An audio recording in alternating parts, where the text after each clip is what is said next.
साथियों, जैसे जैसे चुनाव नजदीक आता जा रहा है, चुनावी समर अपने उफान पर और चुनावी सरगर्मियां तेज होती जा रही हैं। और इसी कड़ी में चुनावी जो सफर है हमारे चैनल का, उसी सफर के तहत आज महम चौबीसी के समण गांव में मौजूद हैं, जहां पर आपको बताना चाहूंगा दर्शक साथियों, एक लड़की सविता रोहिला एक लड़की सविता रोहिला जिसने इस सिस्टम के खिलाफ लड़ने के लिए अपनी दावेदारी ठोकी है, पना खास सरपंच पद के लिए। दर्शक साथियों, लड़कियां आज हर फील्ड में अपनी महत्वपूर्ण भूमिका निभाती आ रही हैं, चाहे वो खेल के मैदान में हो, चाहे वो भारतीय सेना में जाने के लिए हो, चाहे वो अन्य किसी सेवा में हो या किसी शिक्षा सेवा में हो। जो भी सेवा है लगन और मेहनत के साथ करती हैं। दर्शक साथियों, लड़कियां जो इनकी बात है, पिछले दिनों एक नारा आया था, लड़की हूं लड़ सकती हूं। उस नारे को चरितार्थ और साकार करने के लिए सविता सविता रोहिला इस चुनावी समर में इस सरपंच पद के उम्मीदवारी के लिए मैदान में हौसलों के साथ कूद पड़ी हैं, क्योंकि आज सिस्टम के खिलाफ लड़ने के लिए बहुत सी ताकत की जरूरत होती है, लेकिन बगैर किसी धन धान्य के और बगैर किसी अन्य ताकत के सिर्फ पढ़ाई एजुकेशन के दम पर सिस्टम को बदलने के लिए सविता रोहिला मैदान में कूदी हैं। आइए इनसे बात कर लेते हैं कि क्या सोच के इन्होंने ये फील्ड चुना है। आ जाइए भाई। आदर व सम्मान के योग्य बड़े बुजुर्ग भाइयों, दादा, ताऊ, माता और बहनों, नमस्कार। मेरा नाम सविता है। मेरा पापा का नाम राजवीर सिंह रोहिला है। मैं गांव सामन पन्ना खास से सरपंच का चुनाव लड़ने जा रही हूँ। मैं एमएससी कर रही हूँ केमिस्ट्री सब्जेक्ट से और मैंने बीएससी पास कर ली है। अब मैं आईआईटी जैम का भी दूंगी फरवरी में, 12 फरवरी का मेरा एग्जाम है। दर्शक साथियों, एमएससी एजुकेशन एजुकेशन बोलती है, जहां एक सिस्टम के खिलाफ लड़ने के लिए व्यक्तित्व को चुनना बहुत जरूरी है, और वो व्यक्तित्व जिसके पास धन की ताकत नहीं, किसी बाहुबल की ताकत नहीं, एजुकेशन जो सविता लेके आई। सविता, आज क्या मन बना के आपने ये सोचा कि आपको इस तरह की राजनीति में, ग्रामीण राजनीति में सरपंच पद के लिए आपने ताल ठोकनी चाहिए, और क्या सोच के आई, किसको अपना आदर्श मान के आई? सर, मेरे पापा सर और अब सर मेरी मम्मी सर, इनको सर मैंने बहुत माना सर। मेरी मम्मी और मेरे पापा की जो सोच है ना सर, मतलब कि गरीबों के बारे में या किसी के बारे में, किसी के खिलाफ कोई छल कपट कुछ नहीं है सर। ये सोचते हैं सबका भला हो, तो सर वही सोच मैं रखती हूँ सर कि 36 बिरादरी में जितने भी गरीब परिवार है ना सर, उनको उनकी नीड मिले सर, उनको उनको बेनिफिट जो मिलने चाहिए ना सर एक गवर्नमेंट से, वो उनको मिले सर। बट सर अब क्या हो रहा है सर कि कोई किसी की तरफ नहीं देखता, बस एक ओहदा मिल जाता है सर, वो सफिशिएंट सर, वो कोई देखता ही नहीं किसी को क्या मिलना चाहिए सर। अब सर जैसे कि सर है सर, अब सर मैं पढ़ भी रही हूँ सर, लेकिन सर कुछ चीजें ये होती हैं कि पढ़ाई के साथ अगर वो भी मिल जाए तो उसमें थोड़ा और रुझान हो सर। अब सर एक मैंने हार्ड वर्क भी किया सर, अब हार्ड वर्क का तो जमाना है नहीं सर, स्मार्ट वर्क का जमाना है जी सर। बिल्कुल। तो सर वो चीज होती है सर, एक सपोर्ट मिल जाए ना सर तो गाड़ी थोड़ी और तेज चले, एक रुक रुक के चले सर, तो उस चीज में सर मैं पढ़ाई के बैकबोन है सर, पढ़ाई तो सर आपको बिल्कुल। पता है सर। और सर गांव में अगर पढ़ाई से रिलेटेड अगर काम होंगे तो सर वही बैकबोन अगर स्ट्रांग होगी तो ऑब्वियस सी बात है सर, फिर तो और भी रुझान होगा सर। मैं पढ़ाई से रिलेटेड काम दर्शक करूंगी तो साथियों, सविता जैसे बता रही हैं, अगर आपकी नींव मजबूत है तो मकान भी मजबूत होगा। अगर अच्छा लेवल की पढ़ाई करी हुई है, अच्छा ज्ञान है, अच्छा तरीका है, तो मजबूती के साथ आपकी लड़ाई लड़ सकेंगी। अपना आदर्श किसको मानती हैं इसमें? मेरी मम्मी को सर। मम्मी को आदर्श मानती हैं। किस तरह की परिस्थितियों से आपको लगातार पढ़ाई के दौरान जूझना पड़ा है? क्या कहीं कहीं कठिनाइयां आई हैं? हाँ सर, स्टार्टिंग से स्ट्रगल था सर। मेरे पापा के बाद सर 11th में सर मेरे पास नॉन मेडिकल थी सर, तो सर प्राइवेट में तो सर मैं कर नहीं पा रही थी सर, तो मैंने गवर्नमेंट स्कूल में यहाँ पे मैं गांव में लिया था सर एडमिशन, यहाँ पे टीचर नहीं थे सर, तो मैंने छोड़ी नहीं सर नॉन मेडिकल। मैंने फिर सर मैम गई सर, मैं मैम भी सर एक केमिस्ट्री केमिस्ट्री की लेक्चरर थी सर, फिर मैथ और फिजिक्स मैंने खुद की सर। फिर सर 11th में भी खुद की, 12th में भी खुद की सर। फिर सर मैंने आईसी कॉलेज, ये नेकीराम कॉलेज में ना एडमिशन लेके सर, क्योंकि वो ज्यादा दूर का था सर, तो मैंने मैम कॉलेज से सर बीएससी पास आउट की सर।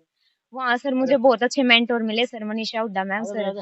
आज भी सर अगर एक बार कॉल कर लूँ तो सर मैम हाजिर हैं सर, क्योंकि उन्हें पता है सर, अच्छी गाइडलाइंस में सर मेरी स्टडी हुई सर। फिर सर मास्टर्स करने के लिए सर एमडीयू में तो सर अभी रहती है सर भी। और सर इसमें प्राइवेट कॉलेज में मैंने लिया नहीं सर, क्योंकि 55,000 उसमें फीस थी सर। तो इसीलिए सर अब मैं आईआईटी जैम का देने का सोच रही हूँ सर। दर्शक साथियों, ग्रामीण लेवल पर रूढ़िवादिता बहुत हावी रहती है, लेकिन कहीं ना कहीं उस रूढ़िवादिता को तोड़ने के लिए सविता ने मजबूती से कदम उठा दिया है। ग्रामीण लेवल पर लड़कियां एजुकेशन के बाद सोचते हैं एक अच्छी नौकरी मिल जाए, अच्छे घर में शादी हो जाए, चूल्हा चौका घूंघट गोबर और जिंदगी दफन। लेकिन उस कड़वी सच्चाई, उस मिथ्या को तोड़ने के लिए सविता ने दम लगा दिया है और मैदान में कूद पड़ी है। सविता, आज चुनावी माहौल है, तरह तरह के हथकंडे, कुणबा परस्ती, थोड़ा परस्ती, जातिवाद और पैसा, साम दाम दंड भेद, हर चीज का इस्तेमाल होता है। एक मिनट, हर चीज का इस्तेमाल होता है।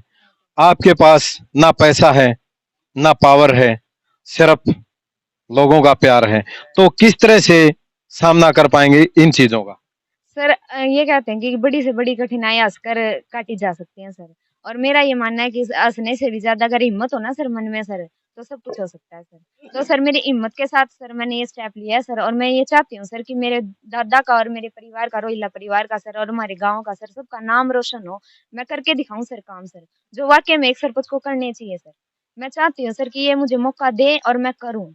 मैं ये दिखाऊं, हाँ एक सरपंच बने तो ऐसा बने, हाँ ये काम करूँ मिसाल के तौर पे और ये आप मैं साबित हो। काम करूंगा सर। सविता, आपकी एज कितनी हो चुकी है आज? सर मेरी 23 इयर्स ओल्ड है सर एज।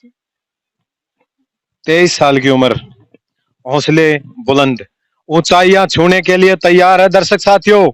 और गांव सहमान के जितने भी दर्शक साथी, इस पंचायत के लोग, इस पंचायत के मतदाता, जितने भी इस वीडियो को देख रहे हैं, ध्यान में रखने की बातें हैं। धन बल के साथ, बाहुबल के साथ तो कोई भी चुनाव लड़ सकता है, लेकिन हौसले के साथ चुनाव लड़ना बहुत बड़ी बात होती है। सविता, घर घर, दर दर आपने गली गली वोटों के लिए अपील करी है, गांव में घूमे हैं, किस प्रकार की समस्याएं निकल के आए हैं गांव में जो हल होने के लिए तैयारी में है? सर पहले तो सर हमारे गांव में सर पानी की निकासी सर है ही नहीं सर। बहुत मतलब मेन मोटिव ही है सर, ये तो बहुत बड़ी समस्या है सर। पानी का तो है सर, ये तो हो जाएगी सर सॉर्ट आउट। सबसे बड़ी बात है सर, गांव की जो औरतें हैं ना सर, उनके प्रति कोई वो ही नहीं है सर कि इनको इनके प्रति भी कोई काम हो सकता है सर। मैं ये चाहती हूँ सर कि मतलब कि सर स्टेडियम या फिर खेल के प्रति सर कोई एक प्राइवेट स्पेस या लाइब्रेरी जो भी है ना सर, वो महिलाओं के लिए हो, ताकि वो टाइम निकाल के वहां पे जाए। एक गांव के अंदर अगर होंगी सर ये चीजें, बेनिफिट होंगे जैसे शहर में होते हैं सर, तो उनकी प्रति भी रुझान होगा। तो सर गांव से लड़कियां निकलेंगी, जो मेरी भाभी हैं वो निकलेंगी, तो सर हमारे ही गांव का नाम होगा। अब सर बबीता फोगाट, ये सर जितनी भी सर हरियाणा की लड़कियां हैं सर, वो सारी सर, उनको सर किसी ने प्रेरित किया, उनको मिला, हौसला मिला, जब तो किया सर। अब हमारे हमारे गांव से ऐसा काम होगा तो सर हमारे गांव का ही नाम रोशन होगा। तो मैं ये चाहती हूँ कि सर इस फील्ड में भी वर्क हो, और इस फील्ड में अगर वर्क होगा ना सर, तो वो बहुत पॉजिटिव होगा सर। गांव में लड़कियां पढ़ती हैं, गांव के स्कूल के हालात जैसे भी हैं वो सबको टीचर्स पता है, नहीं है सर। सबको पता है। अब शहर में जो लड़कियां पढ़ने के लिए जाती हैं और महिलाएं जो इस गांव में आपकी पंचायत में हैं, लड़कियों के लिए शिक्षा के क्षेत्र में और ग्रामीण महिलाओं के लिए किस प्रकार की समस्याएं हैं? सर देखो सर, पहले तो sir library, computer centre sir, कोई भी टेक्नोलॉजी है ना सर, वो गांव में नहीं है सर। अब सर एक बच्चा अगर नीट की तैयारी करने को सोचता है सर, गांव का सर, पहली बात तो सर उसको यही नहीं पता नीट का एग्जाम होता है क्या है सर। दूसरी बात, अगर सर उसने सर सोच भी लिया तो सर उसके पास इतनी सर कोचिंग नहीं होंगी सर कि वो उस चीज को अफोर्ड कर सके। अगर फिर भी सर उसने यूट्यूब पे कोशिश कर ली तो सर उसके पास वो माहौल नहीं होगा सर। तो मैं ये चाहती हूँ कि सर गांव में एक लाइब्रेरी एटलीस्ट इतनी तो डेवलप हो जाए सर कि उसको वो माहौल मिल जाए, उसको वो वाईफाई की सुविधा, नेट, और सर इवन सर कंप्यूटर रख देंगे सर कि वो वहां पे सफिशिएंट जाके अपनी तैयारी कर सके सर। अब एक बच्चा जाएगा सर, जैसा माहौल बनता है सर, अब वो दो तत्ते वाली कहानी नहीं है सर, एक सर जैसी संगत में जाता है तो वही है सर। अगर गांव की संगत ही बढ़िया होगी तो सर उससे मोटिवेट होके दूसरा आएगा सर, तीसरा आएगा, तो अपने आप माहौल बदल जाएगा सर। दर्शक साथियों, हौसले बुलंद, ऊंची सोच, कुछ बड़ा करने का इरादा। सविता रोहिला का। सविता अपने जो मतदाता हैं पना खास के, मातृशक्ति है, युवा है, बुजुर्ग है, वो आपको क्यों वोट दें? एक अच्छी अपील कि आपको मतदाता वोट दें। सर मेरा तो सर गांव वालों से यही हाथ जोड़ के कि आपकी बेटी हूँ, एक मौका दो। मैं जो चाहती हूँ वो करके दिखाऊंगी।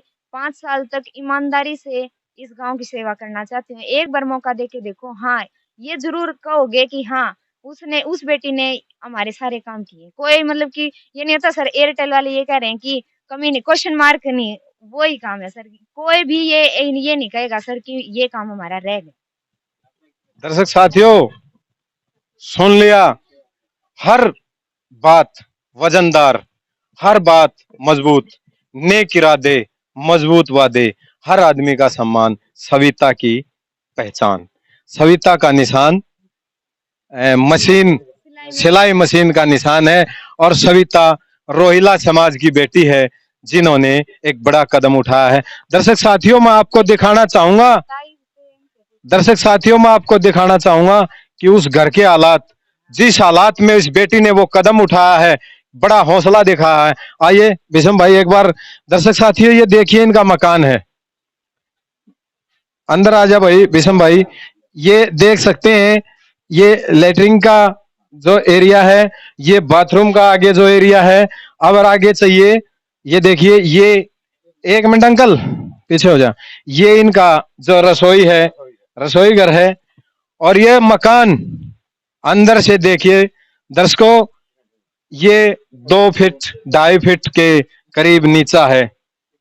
और इधर दूसरी तरफ आप देख सकते हैं पशुओं के लिए जो जगह है घर के अंदर, शायद मेरे हिसाब से पूरा 100 गज का मकान है नहीं, 50 गज का मकान है, बिल्कुल दबा हुआ है।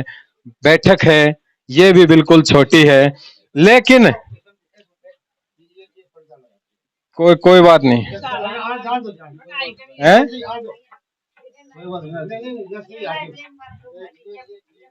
ये है भाई, ये अंकल जी बता रहे हैं कि इस हालात में ये परिस्थितियां, और लड़की सविता, इन्होंने बहुत बड़ा कदम उठा दिया है, बहुत बड़ा कदम उठा दिया। सविता हालात, सविता की माता जी हैं, सविता की माता जी। हाँ माता जी। पढ़ाई के बारे में हाथ जोड़ दी न, सब का गए मेरी परेशानी दूर करो, मेरी परेशानी दूर करो। फिर सहारा भी खूब मिला इन्हें, फिर वो सहारा नहीं मिला जो इसकी मेहनत पूरी हो सके। अब मौका है दर्शक साथियों, आपके हाथ में भी मौका है। आने वाली 12 तारीख को आपके हाथ में बटन की ताकत होगी, वोट की ताकत होगी, सिलाई मशीन का निशान होगा। और उतार दीजिए इस बेटी का कर्ज और बना दिए इसको जीरो। हालात हैं फिलहाल, एजुकेशन में अच्छी है, जीरो से हीरो बनाना आपके हाथ में है। और माताजी जल्दी ही शायद आपका सपना साकार होने जा रहा है। माताजी राम राम। राम राम बेटा। क्या नाम है? कमता। माताजी बेटी की हालत बहुत छोटी है धन के रूप में, लेकिन मान सम्मान और परिवार के रूप में बहुत बड़ी ताकत मैं देख रहा हूँ। हमारा ताड़ियो है नहीं पड़ोस है, इसी से बेटी तय कर दिए जामा है, और बहुत बढ़िया है, चाल चलन तार इतना वो है। अरे सब नाम था जोड़ के कहा हम तो पड़ोस देंगे हैं, फिर और आगे भी जावा हंड क्या वहाँ इनके साथ में जाके जो इनकी सुन ले तो भगवान ये है मिसाल है, मिसाल बनेगी। कितना साथ मिलना जा रहा है। ये वो मुझे किसका दे रहा, फिर खूब मिल रहा। हाँ हाँ राम राम जी। हाँ राम राम। क्या नाम है? सरोज से जी। कितना कितना मजबूती ना से लड़ पाएगी सारा बेटी? खूब लड़ सका है जी। हैं, और सारे हाथ जोड़ के मांगा। हाँ हमें चाहे एक के वोट दे दो, एक के वोट का पूरा सारा है जी। हैं, मिलजुल के सारे दे दो। हैं हाँ। राम राम जी। राम राम जी। क्या कहना चाहोगी सविता की उम्मीदवारी को लेकर? हम सविता के साथ में हैं, सविता को हम हलाएंगे। ये हाथ जोड़ कर वोट मांग रहे हैं, सभी का के ताऊ एक एक वोट का दान करिए। बिल्कुल, बहुत ही मार्मिक और भावुक अपील है। सोचना और देखना दर्शक साथियों, सामण गांव के लोगों, पाना खास के जो उम्मीदवार जो आपके सामने है सविता, अब देखना आपको है इनके भविष्य का फैसला क्या करते हैं। अंकल जी हमारे साथ हैं। राम राम जी। भाई राम राम। सबको मेरे हाथ जोड़ के पाना खास को हाथ जोड़ कर हमारा मैं बेटी कहता हूँ, बोलता हूँ राम कुमार रोहिला। और इतना सहयोग मिल रहा है हमारे समार भाइयों का, फिर राजपुरा खास का और कंदर जसवान का। इतना हौसला हमारा बेटी का अच्छे ज्यादा है और अच्छी वोटों से बना के भगवान की दया से। मतदाताओं से क्या अपील करना चाहोगे बेटी के लिए? हम तो ये कहा जी, देखो इतनी पढ़ी लिखी लड़की और सारे आपके काम बनेंगे और सार्वजनिक काम में बढ़ चढ़ के भाग लोगी। दर्शक साथियों, आपने देख लिया, घर के हालात देख लिए, सविता की पढ़ाई जिसके बारे में आपको बता दिया। अब सविता आपके सामने है, इनके भाग्य का फैसला आपके हाथ में है। इनका निशान सिलाई मशीन का निशान है। अब फैसला आपको करना है आने वाली 12 तारीख को। कितना आप इनका साथ देते हैं, बेटी के हौसलों को उड़ान देते हैं, ये सब आपके हाथ में है। क्या भविष्य मजबूत कर पाएंगे इनका? क्या एक गरीब की बेटी को गांव का सरपंच बना पाएंगे पूरे हरियाणा प्रदेश के लिए? और इस गांव समण की, इस पाना खास की पंचायत के लिए एक मिसाल साबित होगी अगर ये जीत होगी तो इस बेटी की। दर्शक साथियों, 12 तारीख सिलाई मशीन का निशान ध्यान रखना। बेटी के उज्जवल भविष्य के लिए सिलाई मशीन का बटन का दबना बहुत जरूरी, वो आपके हाथ में है कि आप क्या फैसला लेते हैं। आप सबका बहुत बहुत धन्यवाद। जय हिंद, जय भारत।